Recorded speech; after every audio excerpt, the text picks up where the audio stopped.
কোনো সময় যে রিল্যাক্স হব এই অপশন নাই। যখনই রিল্যাক্স হব হয়তোবা তখন ক্যারিয়ারের জন্য সমস্যা হতে পারে। একটু টেস্ট খেলেন বলেই কি আলাদা আপনাদের একটু সম্মান কম? ইতিহাস ঘেটে দেখবেন কিছু না কিছু তাদের মধ্যে স্যাক্রিফাইস বলেন বা পরিশ্রম বলেন এগুলো থাকে। 500 উইকেট প্রথম শ্রেণীর ক্রিকেটে, আমি এই 500 উইকেটকে অর্জন বলবো না, সংগ্রাম বলবো। তাজুল ভাই, 500 উইকেটের এই সংগ্রাম কতটা খুশি আগে সেটা একটু শুনি। না, অবশ্যই এটা তো ভালো লাগার বিষয় যে একটা মাইল ফলকে আসতে পারছি। তো বা আপনি যদি সত্যি কথা বলি যে ইনসাইডে অনেকটা ভালো লাগে। 2011 সালে যখন শুরু করেছিলেন তখন আপনি প্রথম দিনেই উইকেট পেয়েছিলেন। ইনফ্যাক্ট তখন মাথায় কি চলছিল, মনে হচ্ছিল কিনা যে 100, 200, 300, 400, 500টা উইকেট পাওয়া হবে? না, আসলে সত্যি কথা বলতে কি বা আমি প্রতিটা মানুষেরই গোল থাকে, বাট আমি ওইভাবে গোলটা যে সিলেক্ট করে ফেলেছি এমন কিছু না।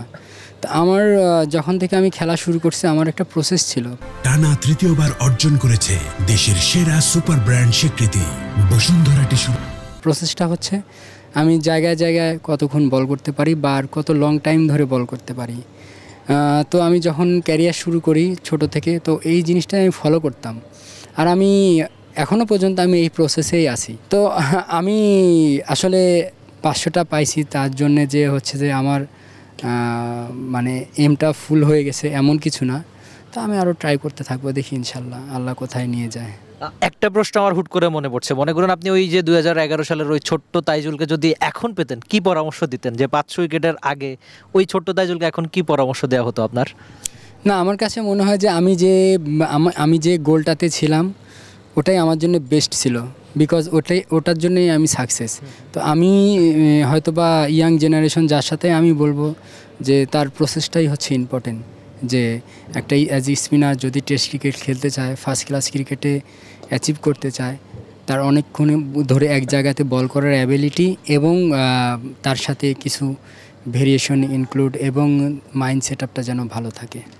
পুরো ওয়ার্ল্ড ক্রিকেটে হয় কি, যারা টেস্ট ক্রিকেট খেলে তাদের আলাদা একটা কদর থাকে, কিন্তু আমাদের দেশে দেখা যায় কি টি-20 যারা খেলে তাদের একটু বেশি কদর।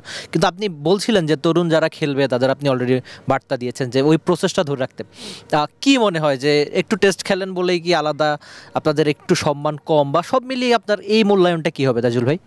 না, আসলে আমি কখনোই মনে করি না যে সম্মান কম, বিকজ আপনি অনেক বড় বড় কান্ট্রিগুলোতে দেখবেন তারা টেস্টটাকে অনেক মানে মর্যাদা দেয় এবং অনেক কেয়ার করে।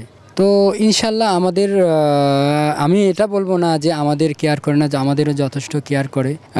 বাট আছে একটা জিনিস কি, যখন একটা দেশে হয়তোবা এটা মিডিয়া বা দর্শক এটাতে আসলে এটা আরও ফুটায় তোলে যে টি-20 ওয়ানডে কালার ড্রেসে খেলা হাইলাইটস হয় বেশি।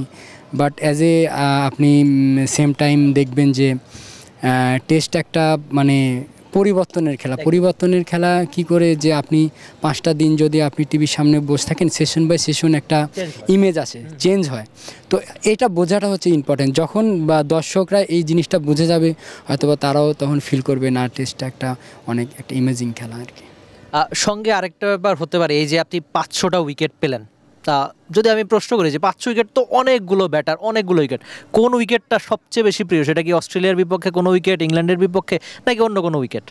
দেখেন, আমি যখন দেশের জন্য খেলি আমার প্রত্যেকটা দেশের বিরুদ্ধে এবং প্রত্যেকটা উইকেটই আমার কাছে ইম্পর্টেন্ট। বিকজ একটা উইকেটের জন্য ম্যাচ হারতেও পারে, আবার একটা উইকেটের জন্য ম্যাচ জিততে পারে। তো কোনো উইকেটকে আমি ছোট হিসেবে দেখব না। আবার মানে অ্যাজ এ আমি পার্সোনালি আমি এটা মনে করি যে প্রত্যেকটা উইকেটই আমার দেশকে হেল্প করে। এই যে ধরুন আপনি আপনার নামের সঙ্গে এখন 500টা উইকেট, আপনি নাটোরের উদাহরণ দিয়ে, যেহেতু আপনি নাটোরের যে ছোট্ট ছেলেটা এখন টিভি খুলে আপনাকে দেখবে, আপনি উইকেট নিচ্ছেন, বাংলাদেশকে জেতাচ্ছেন, তাদের জন্য কোনো মেসেজ থাকবে কিনা? না, অবশ্যই তাদের জন্য আসলে অনেক সবাই যখন প্র্যাকটিস শুরু করে ছোটো মেলায়, তো অবশ্যই তারা একটা চিন্তা নিয়েই শুরু করে যে আমি হয়তো একদিন বাংলাদেশ টিমে খেলবো।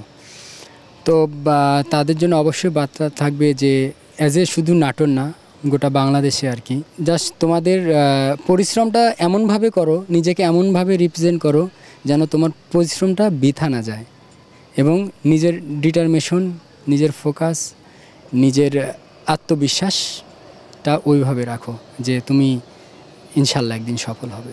আর তাজুল ভাই, টেস্ট ক্রিকেটের সবচেয়ে বড় সৌন্দর্য হলো এটা সময়ের সঙ্গে সঙ্গে চেঞ্জ হয়।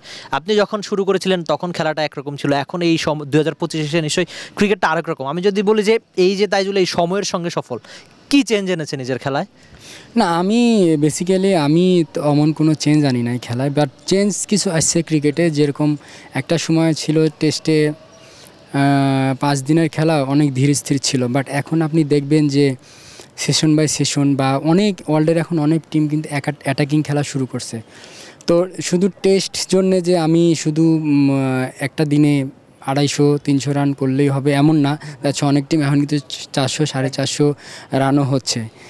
তো আমার কাছে মনে হয় যে টেস্ট ক্রিকেটটা এই জায়গাটায় চেঞ্জ হয়েছে যে এখন অনেকটা অ্যাটাকিং একটা লেভেলে চলে আসছে আর কি। Thank you so much. লোকে বলে না যে তাইজুল ইসলাম আন্ডাররেটেড, না, তাইজুলের গল্প আপনাকে পরিসংখ্যান জানাবে। 500টা উইকেট প্রথম শ্রেণীর ক্রিকেটে তিনি পার করেছেন। এমন গল্প, এমন সংগ্রাম তাইজুল ইসলাম আরও অনেক বেশি লিখুক, বাংলাদেশকে অনেক বেশি ম্যাচ জেতাক, সেই আশাই আমরা করি। Rifat Emil, T Sports, Dhaka. For more updates, subscribe to our YouTube channel and click on the bell icon. Follow us on Facebook and Instagram. Download T Sports app to enjoy exciting games and highlights. Visit tsports.com.